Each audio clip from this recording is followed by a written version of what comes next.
Hello everyone and welcome to State of the Realm, your weekly Final Fantasy XIV podcast. This week, as Sly will tell you in a minute or so, Merry Christmas everybody. It's actually the day after Christmas when we're airing this live this week, and you know what? You giveth in this season, but you also taketh away if you look at the cash shop right now. We'll talk about that as well as a brief interview that Famitsu recently translated with Kenji Sudo. But first, let's do our introductions. I'm one of your hosts, Michael, Mr. Happy Poperomo. Of course, joining me is Sly, a.k.a. Slythefox, a.k.a. Sly, a.k.a. Greyfox, a.k.a. You my boy blue. Merry Christmas. Merry Christmas. See, Merry Christmas. I told you I was going to say it. Hope y'all had a good Christmas. Well, let's talk about that real quick. Last week we said we'd do the whole show on just talking about Christmas. We're not doing the whole show on just talking about Christmas. All right? That would have been a short show. I mean, this one could still be short. Yeah. It could be. Yeah. I don't know. I'm sorry. No, it is. I'm in a little bit of a frantic rush. I didn't brush my hair or anything before we started the show. Normally I brush my hair every time I go live, but I did some giveaways on Krima. I gave away 2 Stormblood Collector's Editions, one PC and one PS4. Ooh. And I gave away a Nintendo Switch.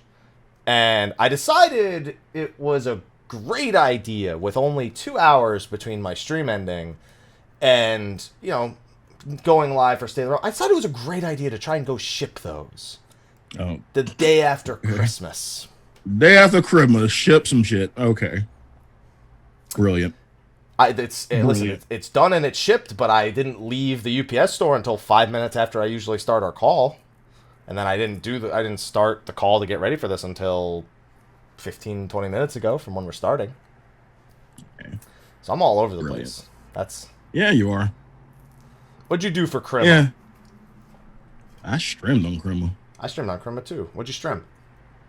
Did a little bit of Dauntless. Did a little bit the World Beta. So we got a month. We got a month now. We are 30 days away from Monster Hunter World. Yeah.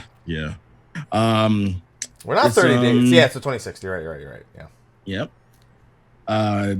Did a tad smidgen bit of GT Sport before doing one dungeon of Digital Devil Saga. We started SMT Saturday early.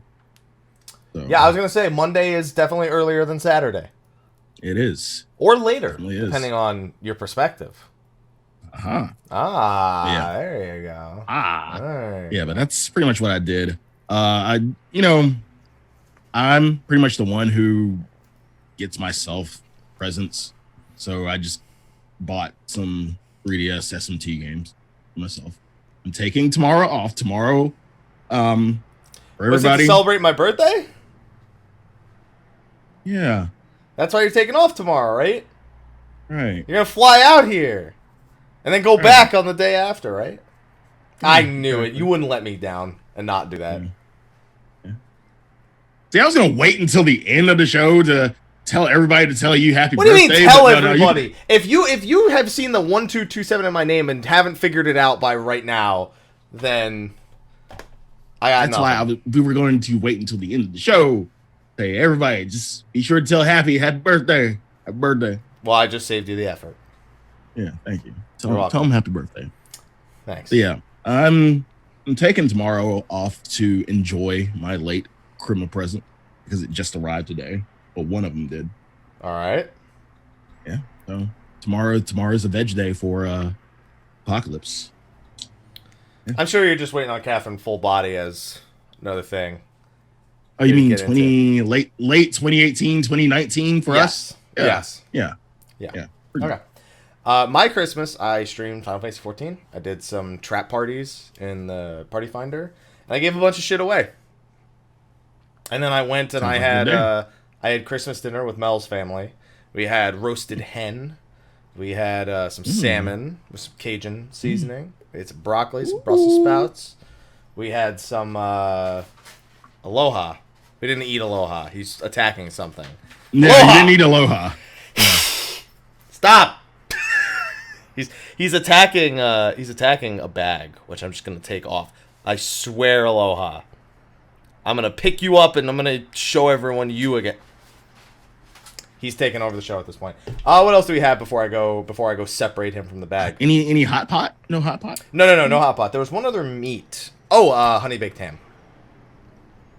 That I had. I was really fucking lazy and didn't feel like doing a lot. So got a honey baked ham along with the turkey from honey baked ham. Sweet potato souffle. I did make macaroni and cheese with bacon. All right, separate them from the back.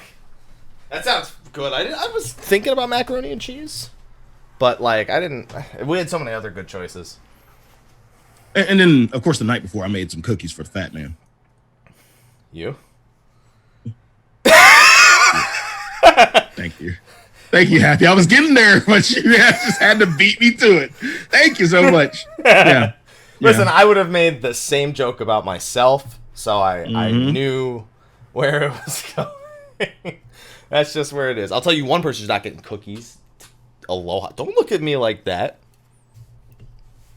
Yeah, you clean yourself. That's right. I show him who's boss. Show him who's boss. I didn't even touch him. I just grabbed the bag and threw it in the bathroom. So he couldn't play with it. Dude, it's like a Fallout 4 bag. I don't want to fucking with that thing. It's got Nuka-Cola on the side and everything. I don't want him fucking with that bag. Does it come with caps?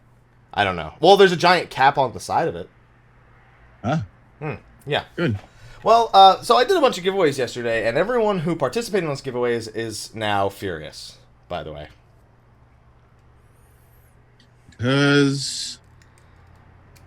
Because the Mog Station was updated today.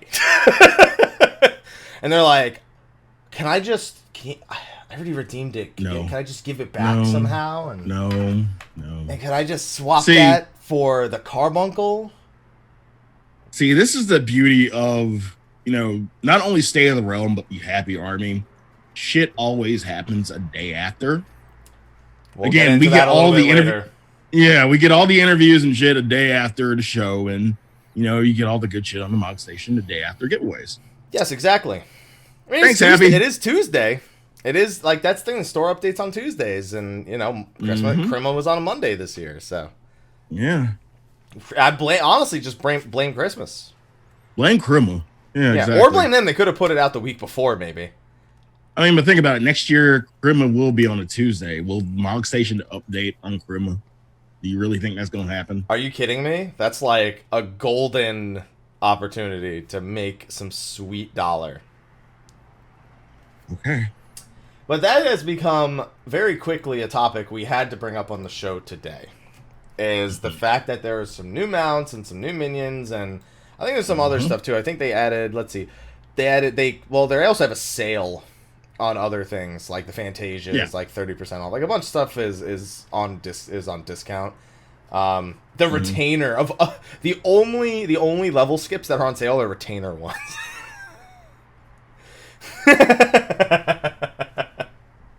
If you want to level 5 of your retainers which you'd also be paying extra monthly for, if you want to level 5 of them with the books, you just $32.40 right now. And then all the dyes are like 33% off or something like that too.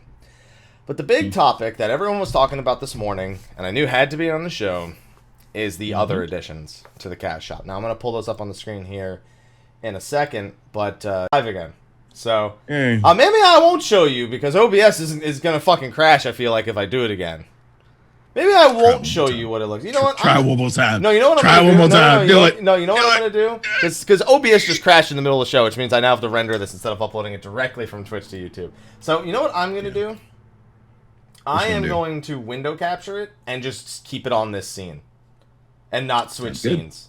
Because that is, I can guarantee the safety of the show if I do that. Or I can guarantee the safety of it on Twitch so I don't have to keep clipping it over and over again. Because that just made my evening a hell of a lot worse. I can tell you that much. So let me get this. But TLDR, there were some carbuncle mounts that were teased a while back, as well as some outfits, and those all got added to the Mog Station today on the day after Christmas. So let's get those up. I don't care. It's going over the entire screen. I don't care, even though the chat is still technically on top of it. There you go. So as you can see here, we have I guess they have different. They're aquamarine and citrine. So we have the aquamarine and the citrine carbuncle mounts. We have the outfits that you can get, and then we have the Pretty Please emote and the Fat Chocobo. It's a handmade happy new Chocobo. There's also a couple other things, the Red Tory Kabuto, the Black Tory Kabuto, Heaven Stern. Those are just from last year's Heaven Stern event. I mean, does he really look happy? He don't really look happy. He doesn't. That's not the same. That's not the same one. No, it's not the same Chocobo, but they never really look happy. That's because they're too fat to smile, Sly. Okay. I'm just saying. There's two things they can't do. Smile and wipe their own asses. I'm convinced of that, at the very least. They gotta rub it against a tree or something. Learn something new, folks. Well, I've seen enough Charmin commercials to know how it would have worked if they didn't have toilet paper. But anyway, yeah. So the big discussion going on right now is these items being put on the Mog Station in the first place. Now, this discussion goes a few ways, so we're going to hit these points all separately. So first, Sly, how do you feel about these items being thrown on the Mog Station, just in general? A carbuncle mount seems like something that's pretty cool. The outfit, Pretty Please emote for $7. I've always had a quote-unquote issue with certain emotes being added to the Mog Station. Like, I really always ask the question, are they really worth it? Is a Pretty Please really worth it? None of the emotes are worth it on the Mog Station. None of them. The only way some of them could be worth it is if they were available from an event exclusively, and they're like, there's no other way now. Right. The carbuncle, I can understand. I personally won't be getting it. Like, I still don't even have Sleipnir. I'd probably get Sleipnir before I got the carbuncle. So, I don't think there's really been any mount to make me want to go on Mog Station and say, I'm getting that day one. No. Well, to be fair, we never know when it's coming to. We always just kind of have to make assumptions because they never tell us until either it's there, in its entirety. Right. Again, a cloud bike though. Shut up.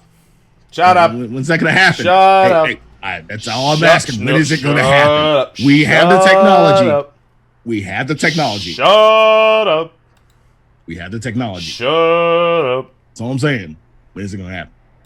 Shut up. All right. So, despite whether or not you're interested in the mounts, you've already you expressed displeasure for emotes being thrown on there. Why is the carbuncle okay for you? Mounts are one thing. I've never opposed mounts for any reason whatsoever. Let me backtrack. I've opposed some mounts. I really feel like,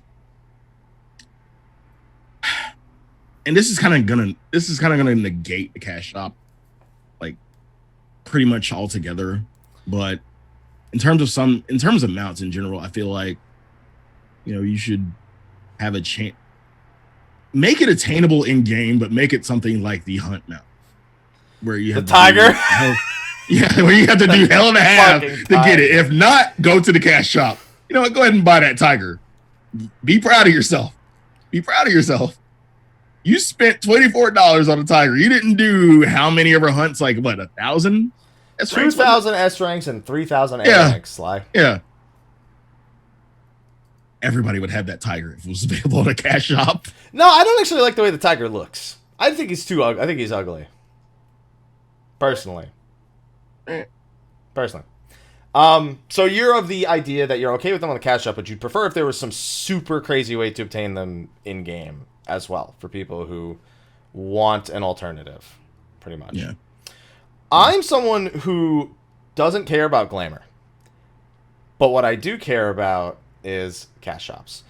Unfortunately, I know too much about development process to really complain too much. Because I know it's not like the dev team comes up with these things and then just one day sits and throws them in the bin that says cash shop. It's not like they develop it. There's two bins. There's in-game and there's cash shop. And they go, cash shop for this one. It's two completely different teams that work on the game and teams that work on items that are for the cash shop.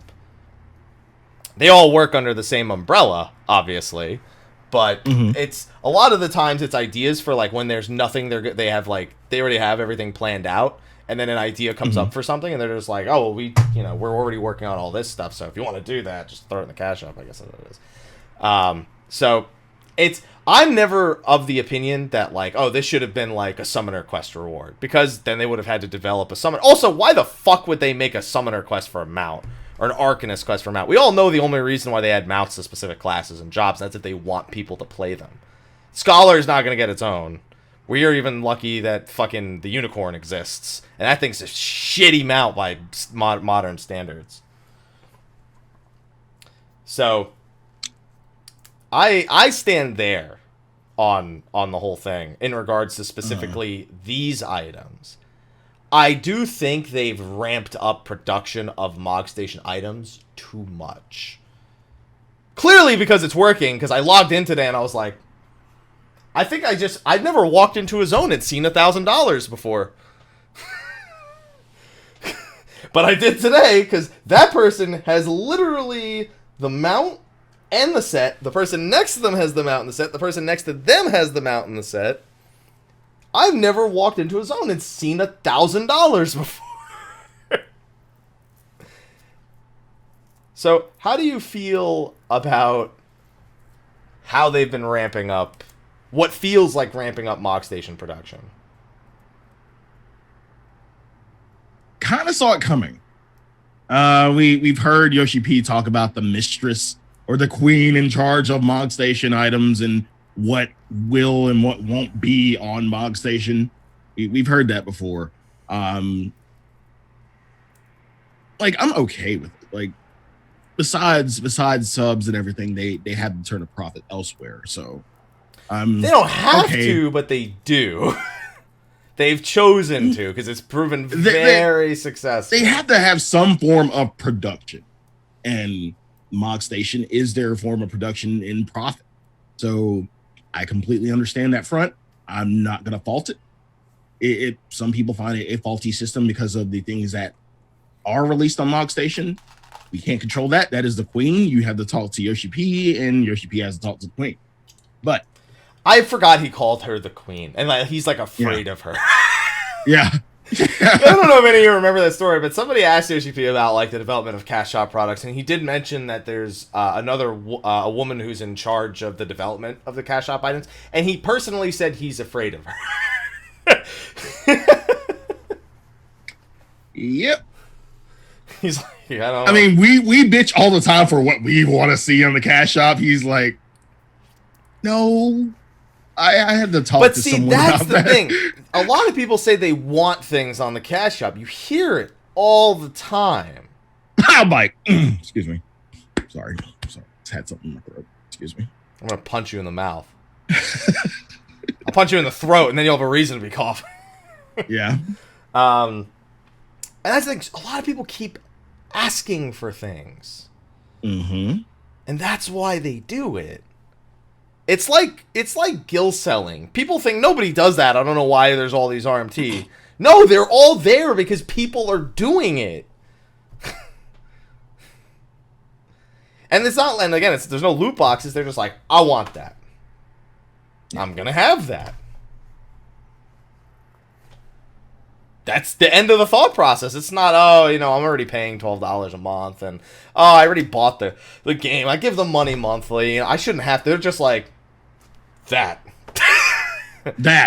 I now have that. Maybe an extra retainer. Sure. That. Yeah. They just want to log in and look pretty. That's why Glamour is the true end game. That's why Glamour is. That's why we're getting fully revamped in 4.2. So what about the prices? I gotta ask about that, because whenever I see cash shop items, cosmetic items, I always compare it to other purchases and look, and I go, purchases or other games? Well, any other purchase. Like, think about this. You can feed a family of 4 for $24 from KFC. You just get a bucket of chicken. You just get some mashed potatoes. I like how that is your go-to. Because KFC. Listen, if I'm gonna go with fast food, I'm not gonna pick McDonald's, or I'm gonna go with KFC. All right. Okay. Yeah. All right. So it was my favorite fast food. That's why. You can feed a fucking family of 4 for the cost of that carbuncle.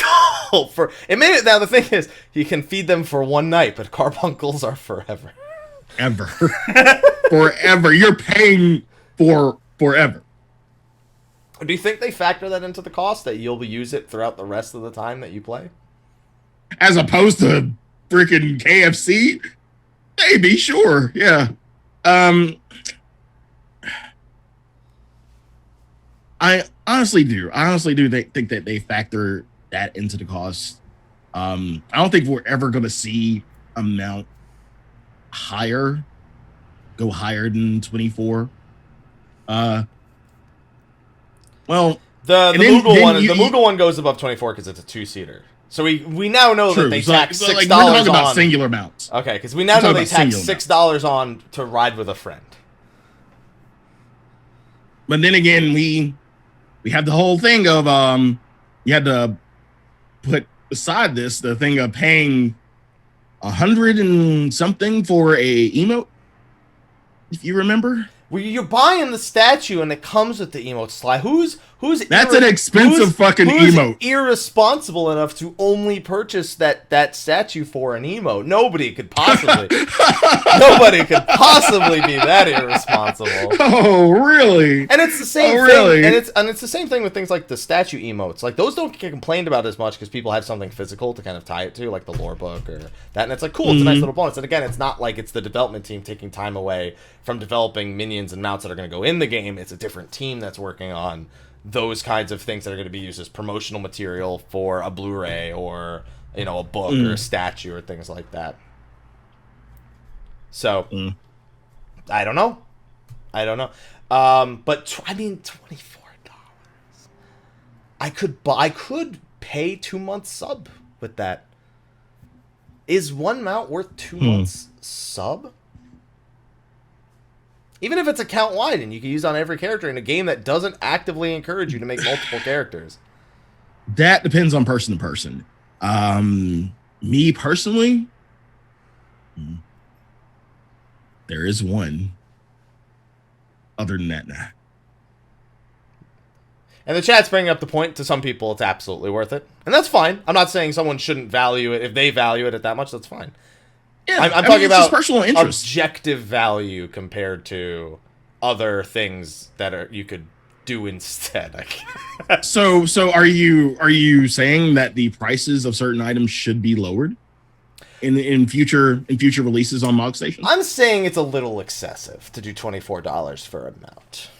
I'll say that. I'll say that much. For me, even $7 for an emote is like. That, yes, I will wholeheartedly agree with you. Again, it's an emote you can use forever. Hooray. But it's insane to think that you would pay $12.99 a month to play the game and everything that's in the game, but then paying another $7 to use. Gotta pay $7 to say pretty please. To say or to emote. Fucking please.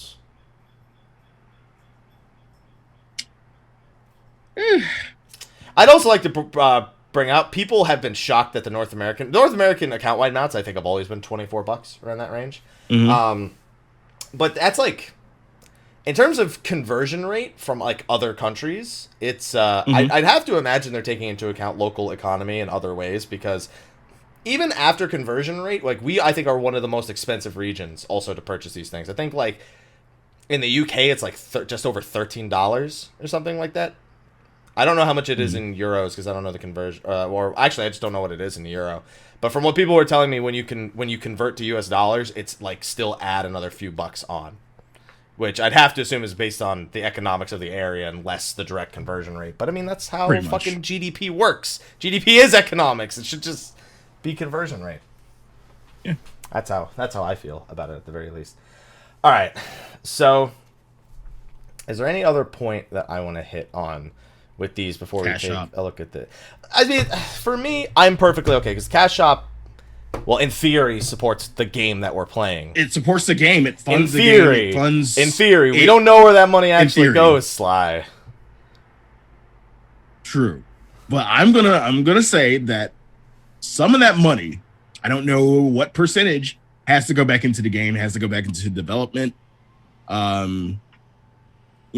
this isn't the only game with a cash shop. I've seen way stronger cash shops. I can name a few games that have that.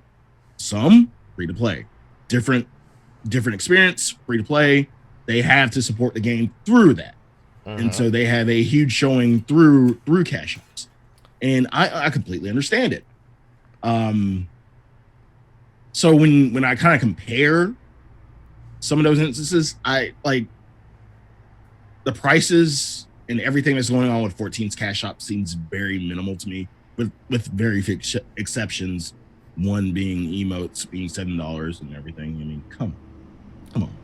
I think the big thing that as much as I don't like cash shops, I think the only point I don't agree with people, the one thing that people say they're against it is this could have been in the game normally. Like, you obviously said you would prefer it to be that way, but I know that it's not just as simple as this could have been in the game, because it couldn't. It's not that simple, but it's an alternative. It is an alternative, or it's in addition to. I honestly am still kind of hoping. I saw these and I was like, oh, they just did that new achievement system. Like the achievement points. Ooh, I would love for this to have been a part of the achievement. And I think that's going to be a lot. I think they're going to completely throw that into the dark. And that's going to be a huge missed opportunity of where to encourage rewards going forward. I loved that idea when they first started mentioning it, or the idea of spending achievement points on stuff. I think they need to really take a good hard look at how they want to use that system going forward, because I think that they could avoid a lot of controversy by utilizing it, because it also means that you don't have to invent a quest. You don't have to invent, you just have it all in the game. You have all these achievements in the game, and that becomes the goal. So basically you pay with your time. You pay with your time. There you go. Yeah. And I think that's reasonable. And I think even if you, for your alternative of have it in the game super grindable and have it in the cash shop too, I mean, yeah. I can understand people not wanting to farm achievements. I'm not going to bitch at someone for not farming, do 1,000 fates or some shit like that. If they want to spend $24 to doing that, go right ahead. But 2,000 S ranks, right? 2,000 S ranks and 3,000 A ranks. Not one or the other. That $24 is looking a little bit more cheaper than what you have to do. I'm just saying. I'm not saying do that, but I mean, if it was achievement points, like, because you can purchase, like, the past veteran rewards with achievement points, I'd be down for that. Like, if I saw that it was, like, 9,000, I would start knocking off achievements, because if I can see that this system is in place and is going to be expanded upon, I might, as a player, invest more time in achievements that I don't normally care about. So... I'm just glad this isn't a mentor roulette bonus, because no way. We don't need any more reason for people who aren't really mentors dropping in that roulette. We really don't need another reason. No. Yeah. God, no, please.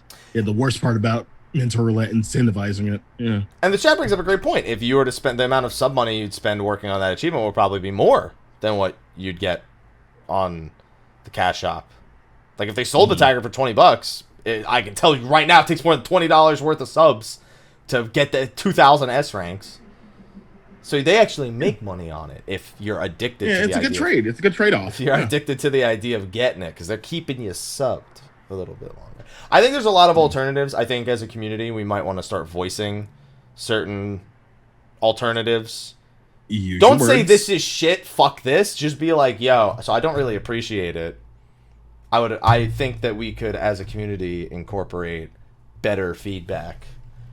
And they're not going to reverse the carbuncle thing. I don't care about that. But going forward, implementation that everyone's happy with. And I hope so. Agreed. Because the cash shop does. Agreed. Trust me, I know how much money the cash shop makes. And if it went away, it would be not great for the game. It'd be great for other people, but not for the game. Yeah. Chat's like, we got Gilgamesh unlocked by everyone speaking up, right? It only took so many months. So many months. I just step on the San Pellegrino and cry about that. Tears in your San Pellegrino? Yeah. Big tears. Yeah. Big tears. Okay, so cash up aside, if you want all that stuff, go buy it. fuck it, enjoy yourself. If you're like me and splurge. you don't plan, you got leftover Christmas money, you want to splurge, go ahead. If you're like me and you have no intent of spending even a cent on any of that stuff for yourself at the very least, because I do giveaways. That's the thing, Cash App's great for me for giveaways. I don't give a fuck about it. It's just, I don't, just within reason, please. And if not, just, do what you gotta do, Voice your concerns. Yeah. Don't be shy. Just, use your words wisely. Use your words wisely. Don't just use them, because just using words can lead to some poor situations. Yeah. All right. So, the other thing that came up, and luckily it came up literally 2 hours before the show, is a quick little interview that we're going to go over. I didn't expect today's show to be long, so this interview will just be kind of the back half for like a pretty short show. I don't know about you, Sly, but as you mentioned earlier, I was grateful that an interview came out on a Tuesday and not a fucking Wednesday. Because every week we go with a show, we're like, I don't really have much to talk about this week. Next day. But wait, Happy. Going back to a few weeks ago, when you said, how many shows are we going to have about Ultimate? Well, this isn't a show about Ultimate, though. I mean, but it's a section of because the recent we can't leave this alone. It's because they can't leave it alone. It's because they can't leave it alone. Because Famitsu put out an interview with Yoshida, Sudo, and the World First Team, all in the same room. They pulled that World First Team in and brought them into the interview as well. So Famitsu did an interview that is largely focused on Ultimate, but there are some interesting tidbits here that we had debated on previous shows that I think are definitely, worth visiting. I mean, for example, like in my interview, he said Sudo doesn't like working on fights like this. So he didn't want to be in charge of it. He reinforced that here. Let's see, what's the big one? So the first thing that people are talking about is the 4th point down regarding Ultimate Coil, where the development team says that unless players are intending to be world first, they want you to challenge it with any job they want to play. Now, that's only half the statement. I think they're being nice. Every job has cleared Ultimate at this point. Every single job has been a part of a clear of Ultimate at this point. Monk, Black Mage, Dark Knight was in the first group when everyone, said it was unplayable. It's just worth mentioning that they're reinforcing that you should invite me because I'm a monk. I leveled Ninja to 70 and it's almost best in slot, but it's just how hard was that? Not hard at all, actually. Ninja really easy to get best in slot. The worst thing is the tomestones. Because I haven't been capping them for weeks, so I'm a little behind on that front, but otherwise not so bad.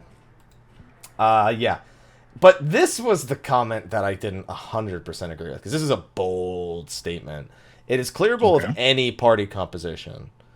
Obviously, they mean 2 tank, 2 healer, 4 DPS. Yeah. I'm sorry, but that statement is true not... I don't think that's true. I would love to be proven wrong, but I would never want to do this with, like, double Astro, like, Black Mage, Samurai, Ninja, Monk. Like, I'm okay with bringing any job, but at least having a structure matters more to me. I feel like when they say this, there's context missing. I don't even feel like there's context missing. I feel like it's kind of a PR statement. In terms of the game itself, it's kind of a PR statement. Hey, we want you to be able to go into this content with any job you want to, right? In any comp, right? No, don't do that. You can go do it, but you can do it. Good luck with that LB gauge if you do quote any party. I feel like they have a structure that they just don't mention here, where they kind of like expect people to fall in, and the community kind of does 2 tanks, 2 healers of different jobs, and then 2 melee DPS, 1 range physical, 1 range magical. That's like kind of like the standard thing that's like considered. And I wonder if they mean within those constraints, or if they literally mean go 4 samurais and good fucking. I remember the days. I remember the bad old days when our static had 3 melee. Just because I've done Neo X Death with 3 melee. I mean, why? It was a pug. The melee, the third. That's understandable.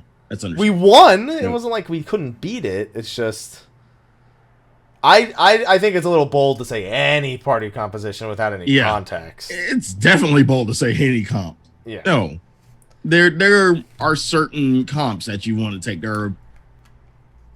I don't think there's one. Well,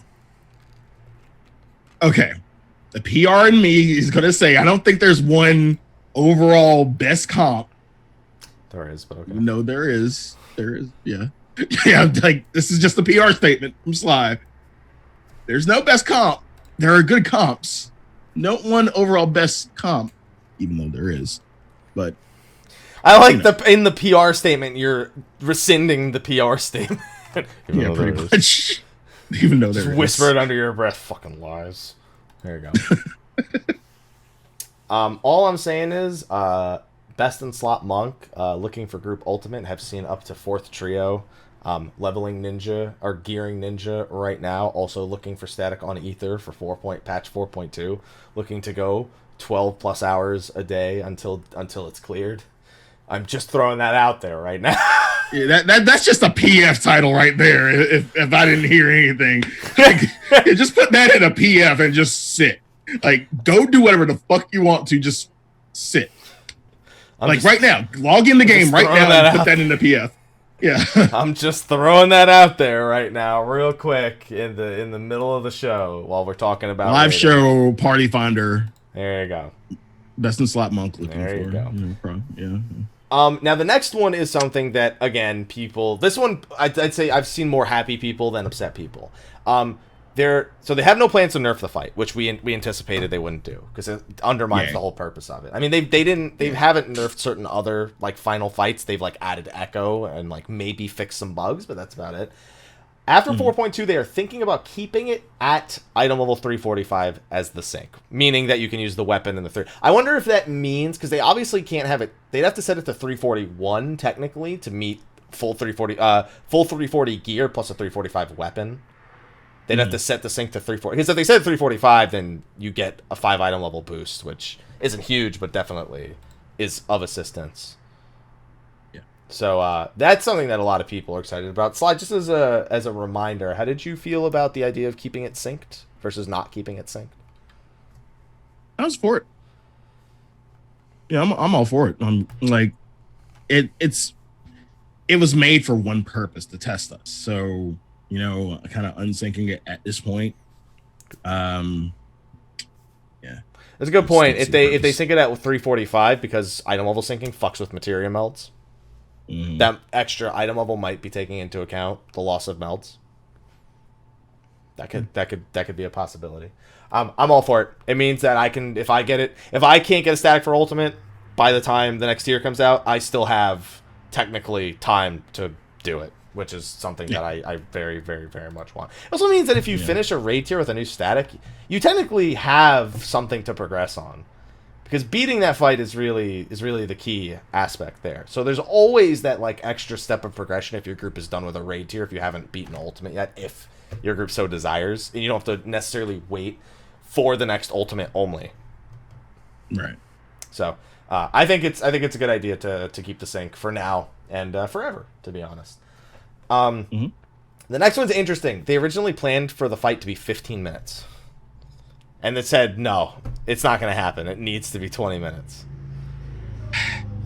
Would people have the same enjoyment if it was 15 minutes? I don't know. I think I would still enjoy it at 15 minutes. Don't get me wrong. Obviously, something's going to get cut out, and I don't know what. Let me reword that. Would people have the same fulfillment if it was 15 minutes? If it's as hard, yes.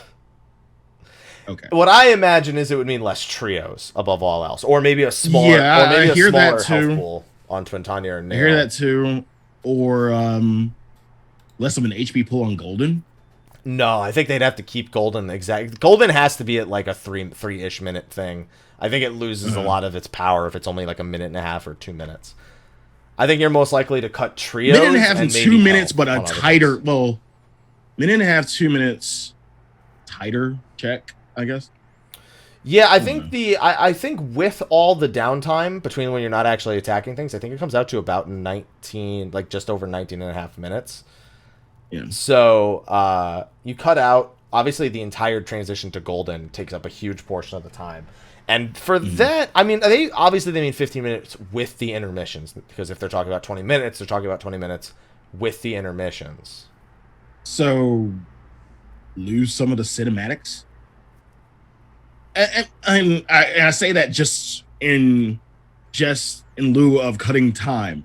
I don't like. I like the cinematic feel of it. I don't want them to lose it, but that's the only way I can see them cutting time, just losing cinematics like Phoenix or whatnot. You know, it's definitely huge in the way of accomplishment in terms of getting through a slog like that. And I feel like they did a pretty good job of not making it feel like 20 minutes until after you look at the clock. Because you're never like, oh, this part's boring. You're like, okay, well, maybe Twintania. But that's not fair. Twintania's the first 3 minutes-ish. What are you going to do about that, really? But what's interesting is they had, like I said, they had the World First group in that room. And the World First group said 20 minutes is too long. They think it should have been around 15 minutes or less. They'd rather the mechanics be absolutely fucking stupid compared to what they, like, even more stupid than what they were, and it be a shorter fight than them do, like, as many trios as they did and then make it longer, in a sense. And the team said they felt it needed to be longer to balance it properly. Which to me is an odd thing, because it's balanced around what length you want it to be, per se. You have the power. But they just didn't. They didn't feel like they had. They felt like the fight had power over them. Well, they were making it. I mean, it did. It kind of did. Yeah. Yeah. Now the next thing is my favorite. The Reed Nails dialogue mechanic. They regret and learned their lesson because no. So make us use ACT. No. So the thing is, they call out the two things separately. They said that they first say why they use the nail reading mechanic because it's from 1.0, but the immediate next statement is that they regret and learn their lesson from this fight because players cleared the fight using / relying on third-party programs to read out mechanics for them, which is undoubtedly a direct reference to the way Nail was handled. Again, they realize it. And it's not like you can stop people. Like, no matter what they did, people are going to use it for something. Something. Whether it be to keep track of certain cooldowns or whether to keep track of your own DPS. Like, people are going to use it regardless. You know people are using it. It hasn't even become a don't ask, don't tell thing anymore. Unless you're a real, like, asshole about it. They watch the streams, and we're going to get into that. They watch the streams. They know, they literally have overlays on the live streams. It's not like they're oblivious to what's being done to get through these things. Their own policies is why they can't punish it. They can't use, for anyone who doesn't know, they can't use third-party, like, Twitch streams or YouTube videos to enforce in-game bans. Right. Which is weird, but it's why ACT goes by like completely unpunished in so many situations. So they regret it. In other words, don't ever fucking do it again. What do you think about that? I don't think it's inherently a bad idea, but it does absolutely encourage ACT as like exclusively using ACT to handle it as opposed to in any way trying to handle. I mean, actually, I'd be okay with it. Here's the thing for me. I'd actually be okay with the text-only thing if Nail's text appeared on the screen. Above you? Yeah. Above you? Because because it's like just, it only hovers over Nail's head and in your chat box. Those things bother me. If it said it on the screen and it's the big pop-up, like, you know, you have Rabanastre or it's, I am Revelation. Every time it pops up and there's voice to it as well. Like it's all a text-based mechanic, but it's displayed in so many different ways. I'm okay with that.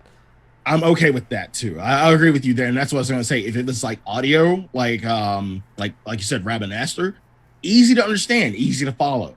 You can hear it. Everybody can hear it. You wouldn't need ACT, but something like this, you kind of. She might as well say the thing because we're going to have a program say it for us anyway. Yeah. In whatever text to speech they choose. But yeah. Again, they're not going to lessen the use of ACT any way, shape, or form. Like nothing they change in any raid or anything in this game will make us use ACT less. So we're still going to find work. Just get used to it. That's all I'm saying. Just get used to it. Please. Get used to it, indeed. But I'm glad to hear that they, again, do text only, but just have more than just the text. Mm-hmm. Have the text in a separate box that we can see, like we do with the other fights, or have voice acting, or do something.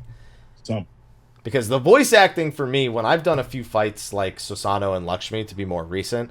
Hearing them say certain things, I don't even have to think about the next mechanic. I know the whole thing that's about to transpire.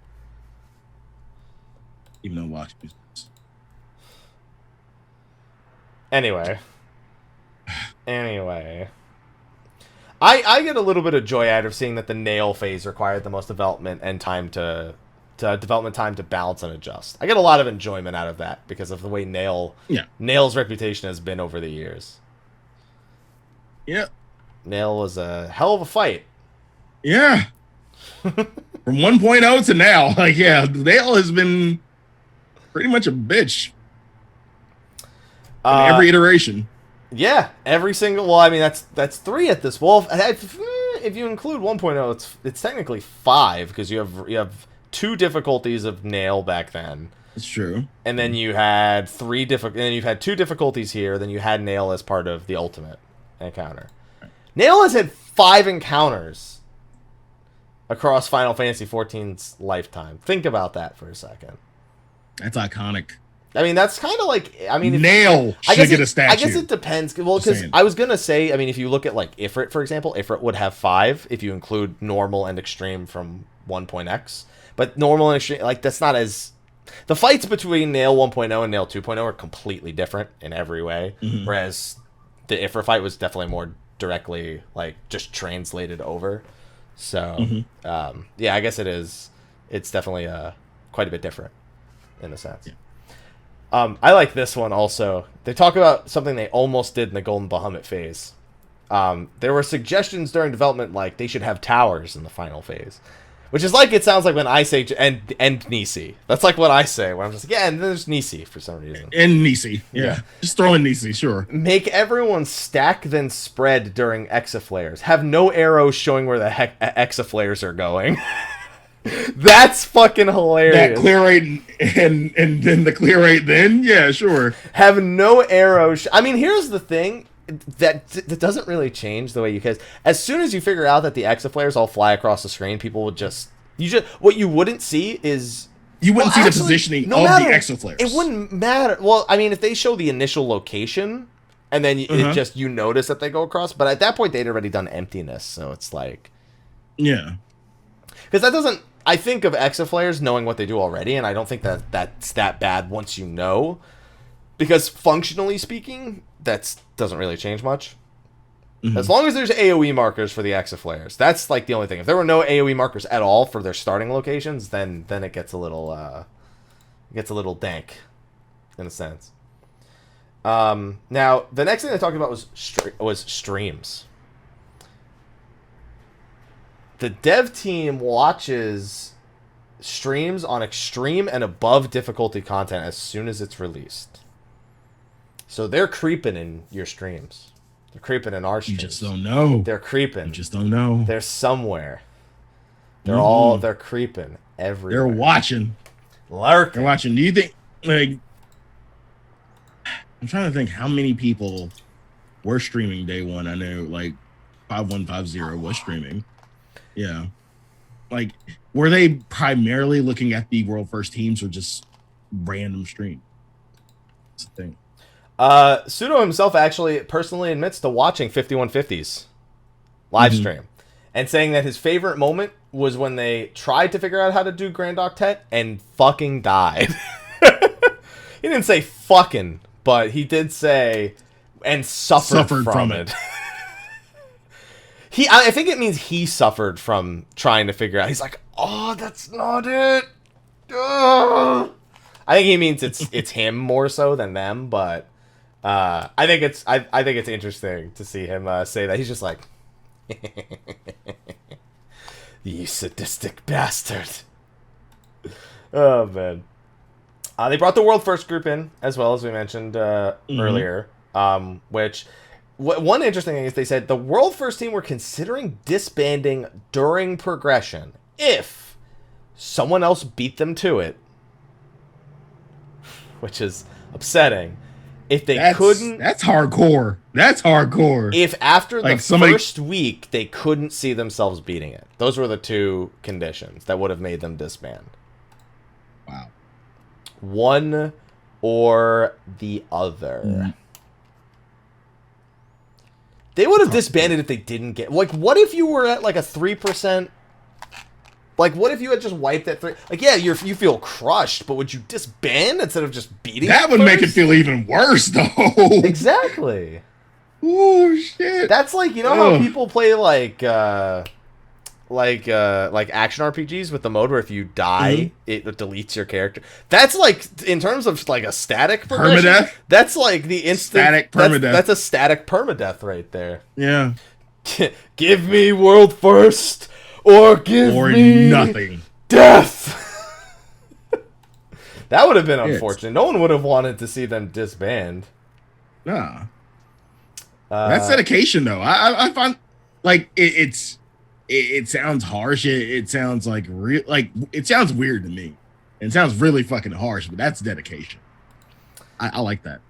I like it. Yeah. Yeah. At the end of day one, they said they got near the nail and rage. That sounds about right. I'd seen most of the nail phase by the end of day one, so that seems reasonable. Their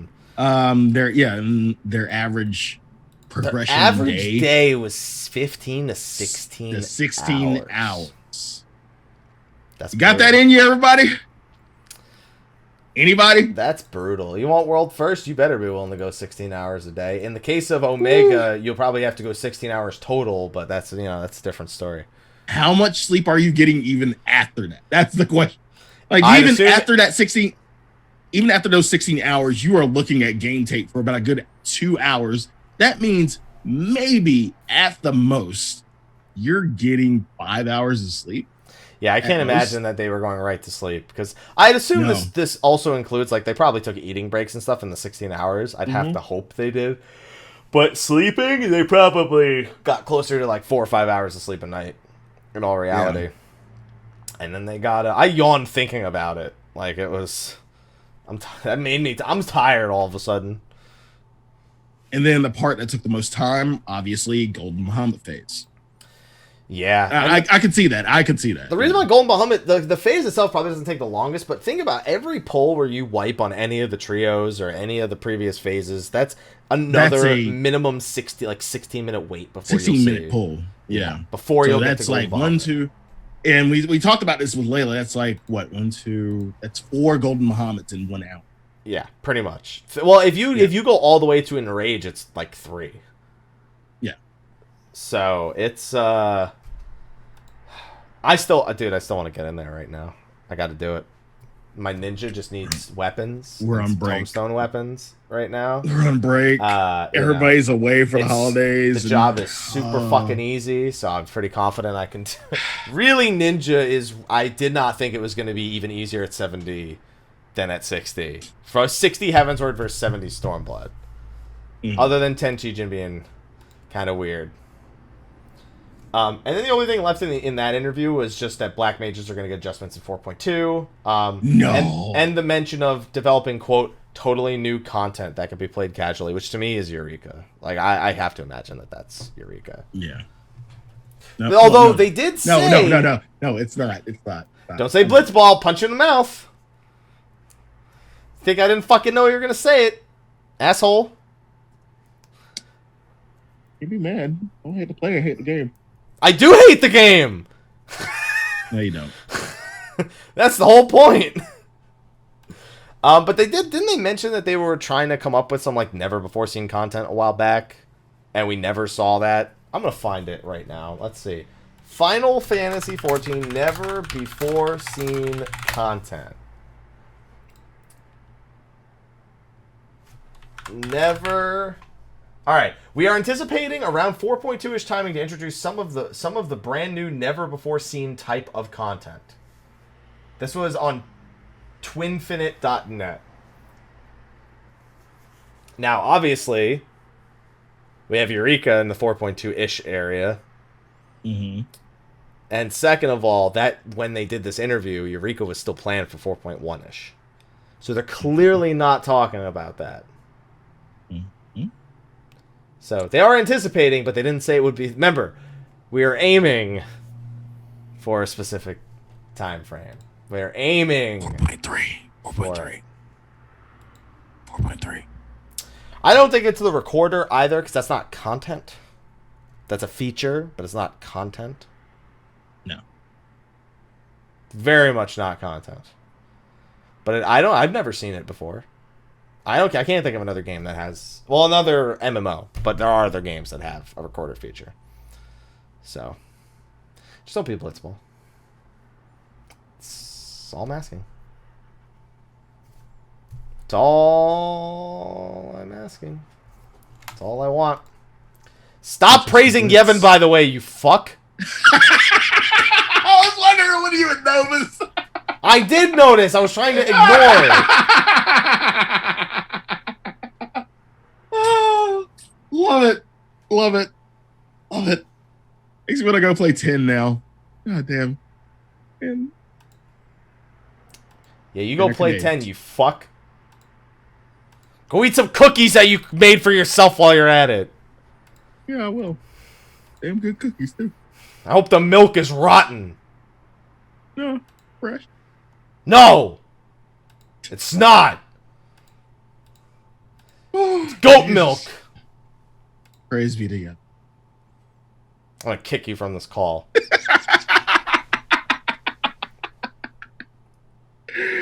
Oh, God. And thank fuck for me, there's nothing else to talk about this week. Thank goodness. Except for the fact that Heavenstern is next week. The year of the Doge. It is the year of the Doge. The name of the quest is More Bark and Mochi Bite. I want Mochi now. A Far Eastern delegation has come to Eorzea to celebrate the advent of the Year of the Dog. Adventurers enthused to partake in the celebration of man's best friend are encouraged to seek out the character in Limsa Lominsa. And you can get Doge hats and a Doge dog, a stuffed dog. I would much prefer they not call it a stuffed dog. I don't know, it makes me think it's taxidermied, and I don't want that. I would prefer a dog doll or, you know, a dog plush as the name. That would be better. Better than the cog. Dude, nothing's better than the Year of the Cog. That was my favorite Heavenstern. Because they went in every direction you knew they could go, but that you didn't think they would go. I'm trying to show everyone my cock. Koji was like, yes. I'm going to get so many dick jokes in this year. So many dick jokes. Oh, God. Everyone, would you like to touch my cock to celebrate? It was such a good... Everyone's giving me weird looks and I don't understand it. It was such a good Heavenstern. The Doge doesn't have that kind of touch. Doge won't be that good. I don't think Doge will top the Year of the Cock. It won't. Nothing can top the cock. Nah. It's your favorite statue anyway. So the only other thing that really happened is the 4.2 website's up, but it has almost nothing on it. Nothing. Nothing. Almost nothing. No, I'm just going to go ahead and say no. No. Almost. Not quite. But it does have... So the first thing it has that is the less exciting of the two things. It has a quick description of 4.2 story. Thanks to Warrior Light's heroic deeds and Raubon's long way to return, Ala Mhigo continues its steady march towards recovery, yet there's no rest for the Scions of the Seventh Dawn, for the winds of trouble are blowing from the far east, where an unexpected spark threatens to set the kindling of chaos ablaze. Can Doma survive the brewing firestorm to welcome the light of the new day?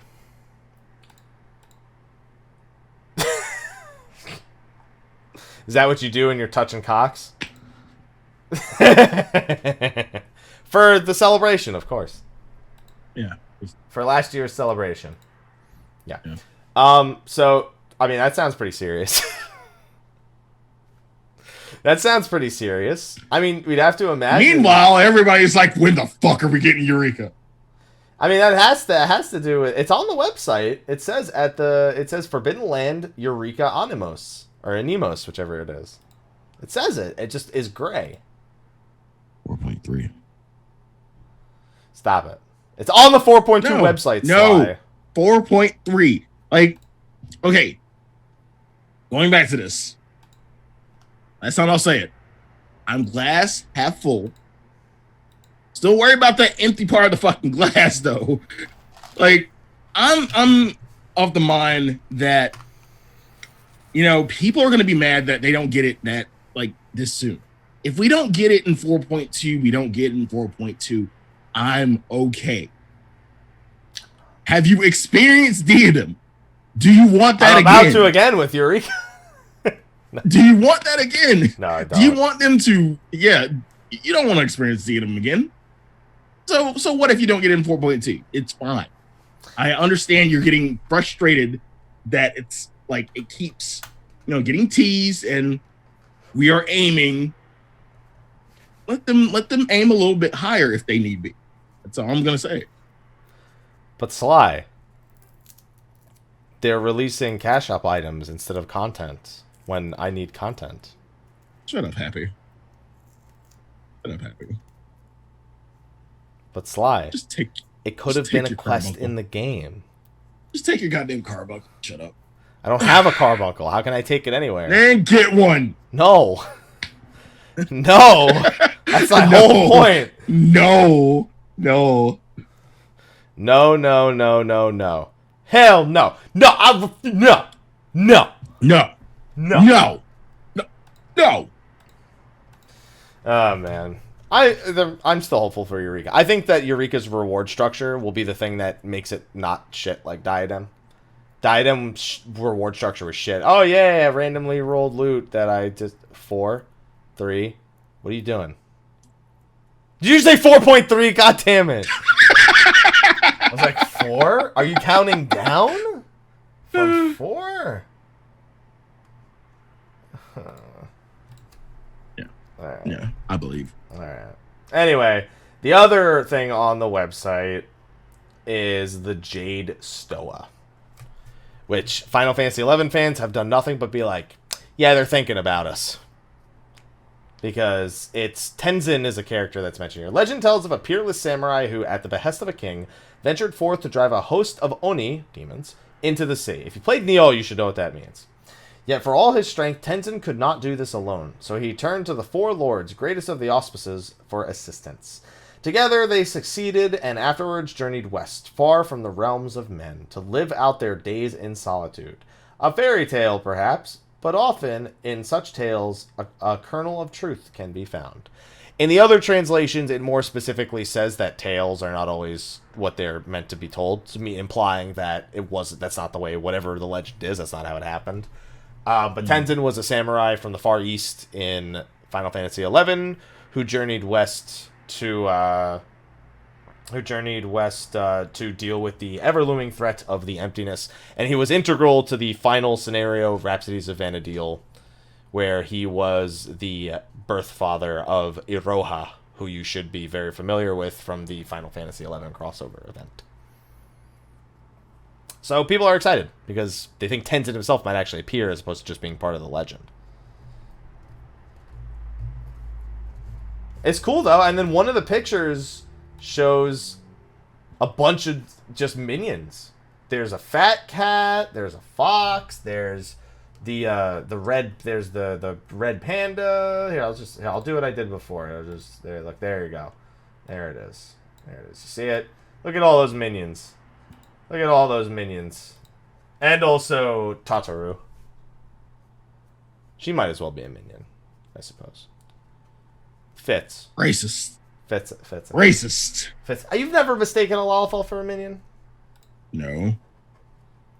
She looks like she wants to pet the turtle. That's what it looks like to me. Is that a euphemism? No, it wasn't. It is now. The fat cat seems so out of place in this. Like, all the other animals look like they're spry, except for the turtle, maybe. And then the fat cat is probably, like, rolled over or something, just, like, chilling, yeah. And then you got fucking Byaku's ugly He's really fucking ugly. I just want to put that out there. Is he? What the fuck was that noise? That's it. That's the sound he makes.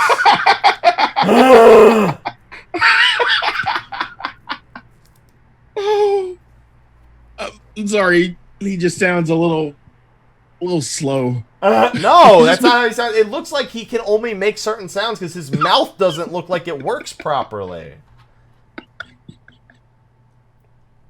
Do it one more time, please.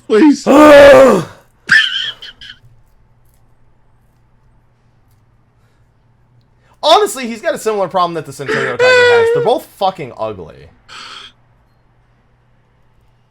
Only Happy can make Byaku sound slow. Oh my god. That's his in-game. Yeah, remember when we wanted voice acting for Nail? That's what his voice acting is going to sound like. You shall be tested against my might. Ah! There you go.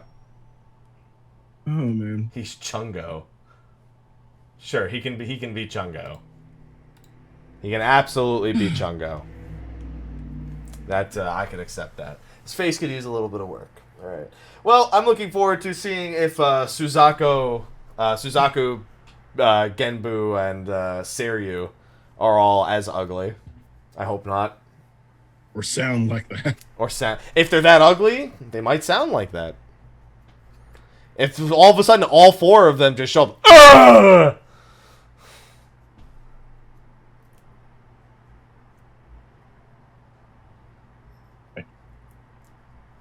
I can't.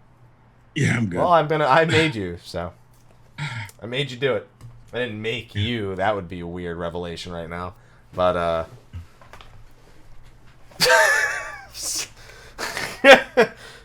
Merry Christmas. Merry Christmas. Merry Christmas. Alright, on that note, Sly, I think we can wrap up the show this week. Yeah, pretty short show. No, I news. bullshitted it to over 60 minutes.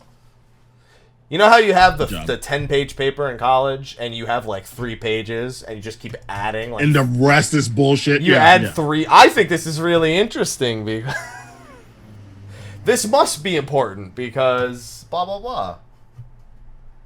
There you go. All right, so Sly, why don't you tell the people where they can find you? You can find me at twitch.tv/Sly, aka Greyfox. You can find me on Instagram at Sly, aka Greyfox07. You can find me on Twitter at Slythefox. Excuse me. You can find me on YouTube, youtube.com/The Velvet Room.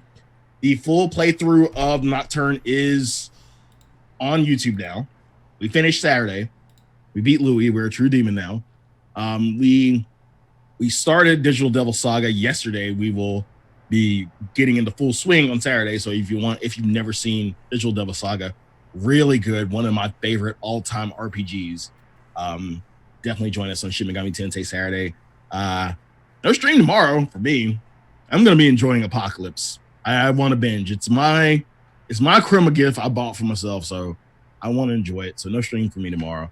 But we will be streaming after this, and no, right. What's that? Happy, where can they find you? You can find you can find me at not there. You can find me at hold on. At okay, well, that's where you can find Sly. right there. That's how he's feeling right now. There you go. You can find me, Mr. Happy1227, at Twitter, Twitch, Facebook, YouTube, and Instagram. And it's my birthday tomorrow. And or when you're seeing this on YouTube today. It's my golden birthday. You know what a golden birthday is, Sly? It's nothing like a golden shower, thankfully. But I was about to go there, but thank you. All right, what is the golden birthday? When it's the same day as the month as the year that you are turning. So I'm turning 27th on the 27th. I'm turning 27 on the 27th of December. Ah. So, like, if you were born on the 3rd of March, 3 years old would be your golden birthday, for example. There you go. Yeah, my name on YouTube is not because I misspelled Leet or it was taken. It has meaning, sort of. Ta-da! Ta-da! But on that note, I think we can do the sponsors, and then we can wrap it up. So, because of my hellish situation of barely even making it on time for the show today, I didn't get to adjust the screen at the end that has all the sponsor names. So I think this one has I think it either has one in the wrong place or something along those lines. I'm just gonna read from this list that I have right here, and I'm gonna hope that it's properly up to date and that nothing's fucked up in the last week. So for anyone who doesn't know, we have a Patreon. And all it is that combat hashtag demonetized on YouTube because I say cock and things like that occasionally. And they don't like that. That's not appropriate for little kids. And so they'd be like, no ads. But actually, hold on. Yeah, sure, why not have ads? We'll just make you wait a day and a half for it. So we never want to delay content.